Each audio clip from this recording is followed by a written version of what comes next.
love reader, aka the Mystic Siren.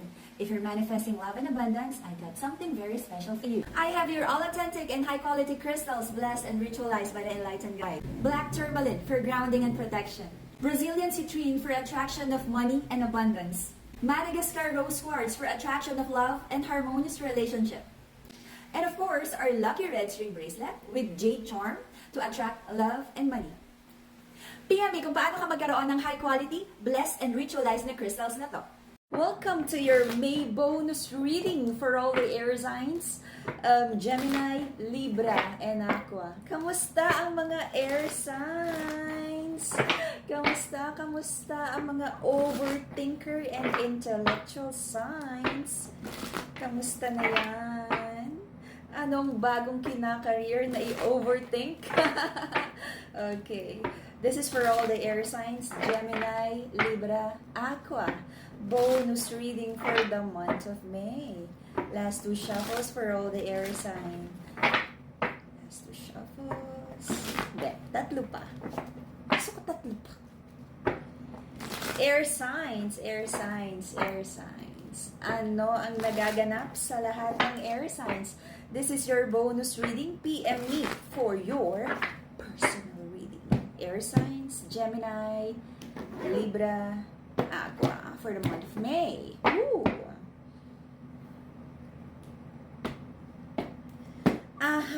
Okay. So I feel this is a love reading. The Queen of Swords has already, the feminine energy here has already spoken her truth. Naging upfront, sinabi niya lahat mga dapat sabihin, mga opinion and suggestion niya about this relationship. Medyo hindi nagugustuhan ng king or the masculine energy kung ano man yung mga nangyayari. He feels na parang nagiging too opinionated or controlling yung feminine energy sa relationship na to. Okay? Sabihin natin na medyo may pagka-selfish yung energy nakatabi doon sa masculine energy, yung you know, nakakalimutan niyang i-consider yung feelings and yung side and yung perspective ng feminine energy kung bakit may ganong opinion or suggestion sa relationship, okay? Kaya naman sanang ayusin, there's the victory and like reciprocated or totoong pagmamahal na ino-offer nyo sa isa't isa. But right now, I feel parang may scoreboard, ginawa mo to, ginawa mo yan, but you know, may hindi magandang ginawa, pero ginawa naman to. You're trying to like, kumbaga sa accounting is yung debit credit, merong love bank naman ang lahat ng relationship, but it feels like right now may malupet na scoreboard na nangyayari dito. Okay? This is a very strong soulmate connection na gustong ipaglaban but then lagi na lang may conflict. Okay? Right now, nagkaroon ng parang nag-express naman yung feminine energy dito kung ano yung mga nakikita niya about the situation or the relationship, okay? But right now, parang ayaw nang masyadong bigyan ng feminine energy, nung feminine here, yung nang halaga tong relationship na to. And right now, medyo dumidistansya siya emotionally or talagang nagwa-walk away na siya from this connection.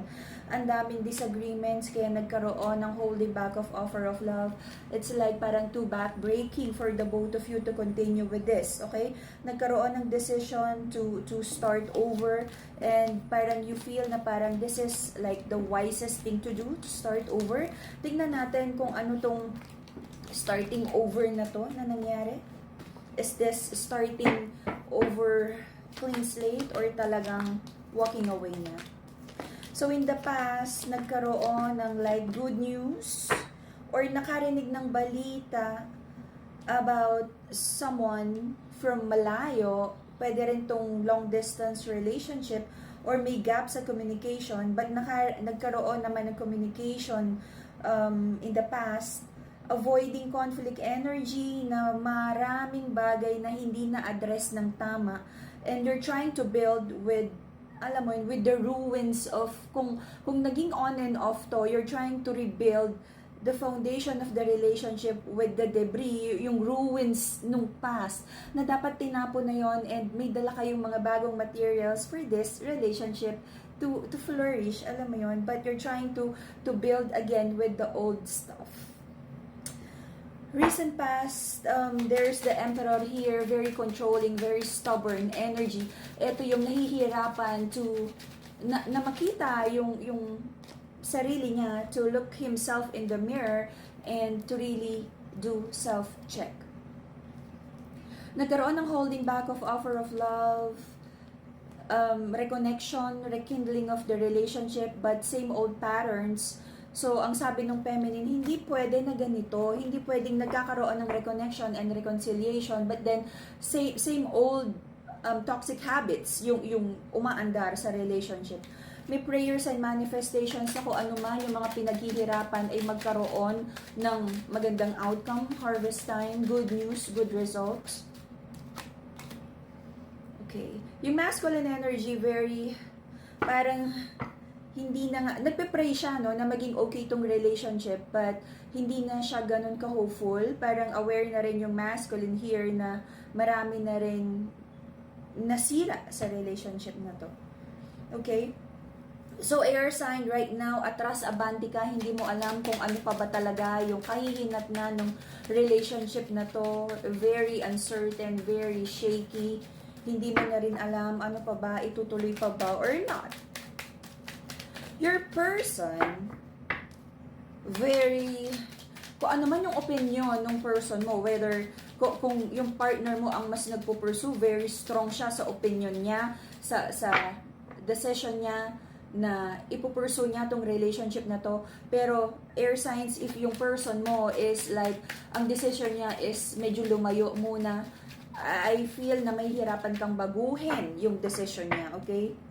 Parang buo na yung decision niya, kung ano man yung in-express niya, kung gusto man niyang i-work out to or to walk away, parang yun na yung decision niya, okay? May fear and doubt ka, sabi mo is natatakot ka rin na to walk away from this connection. Sabi mo is, pag umalis ka dito, if you walk away from this connection at hindi mo binigay yung lahat, baka magsisi ka. Nalulungkot ka, air sign, no, na hindi nagmamanifest yung relationship the way you wanted to. Okay? In the next 3 months, I feel magkakaroon ka ng maraming plano. Masayang plano. Are you planning to have a baby? Masayang plano. Or maraming plano about kids. Okay? Kung may anak na. Okay, so, in the next 3 months, I feel there would be an energy of pag-uusap ulit, dropping of all the burdens. There is a wiser energy here, mga realization, at parang magiging mas self-aware na, no, kung nasasaktan mo yung person mo. Gustong ipaglaban tong relationship na to, but I feel may mga habits, yung masculine here, na hindi niya kayang iwanan, or hindi niya. The masculine here is trying to fight for the connection, but may energy siya of dishonesty. Okay? Whether it's promises or nai-involve siya sa mga ibang connection na hindi niya sinasabi sa feminine dun sa partner niya. And the outcome would be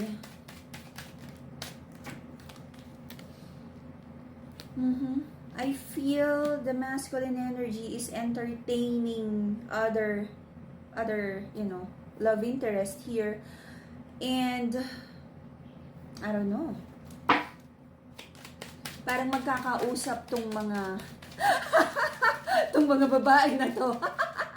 Parang magkakaroon ng awareness, and there's a healing here na parang okay, it is what it is, na parang an acceptance na okay, may involve na ibang feminine more than kung sino man yung ina-entertain here ng masculine. There would be healing and sabihin natin blessing in disguise kung ano man to mga revelation na to, okay? Okay. So the masculine energy would focus again on career, but may pagka-playful ang energy nung masculine here sa connection na to. So, yeah, something has to change para maging mas maayos tong relationship na to. Because if not, wala, iikot lang sa same old cycle. And that would be the air sign bonus reading for the month of May. See you again in a few days for your June reading. Bye, air signs! Good news sa lahat ng nag-aabang sa ating bagong line of crystals. Ang isa sa ating pinagkakatiwalaan na healer at magaling mag-love spell na si Everlasting Alpha at kilala natin bilang Ate Joy ay naglabas na rin ng kanyang crystals. Huwag na nating patagalin. Umpisa na! Para sa lahat ng may problema sa reproductive health, para sa'yo ang Healing and Fertility Bracelet na to. Kung ikaw ay may hinihiling na blessing na pinansyal, para sa'yo ang Abundance and Protection Bracelet na to. Elephants are known to be wise and strong. Ang Lucky Elephant Bracelet na to ay magdadala sa'yo ng good luck, vitality, and protection. Isa pang pangpaswerte, ang Lucky Money Bracelet na to ay mag-a-attract ng abundance at prosperity sa kung sino mang may suot nito. Ang lahat ng bracelet na to ay na-cleanse at naorasyonan ng ating Everlasting Alpha. PM me kung paano ka magkaroon nito.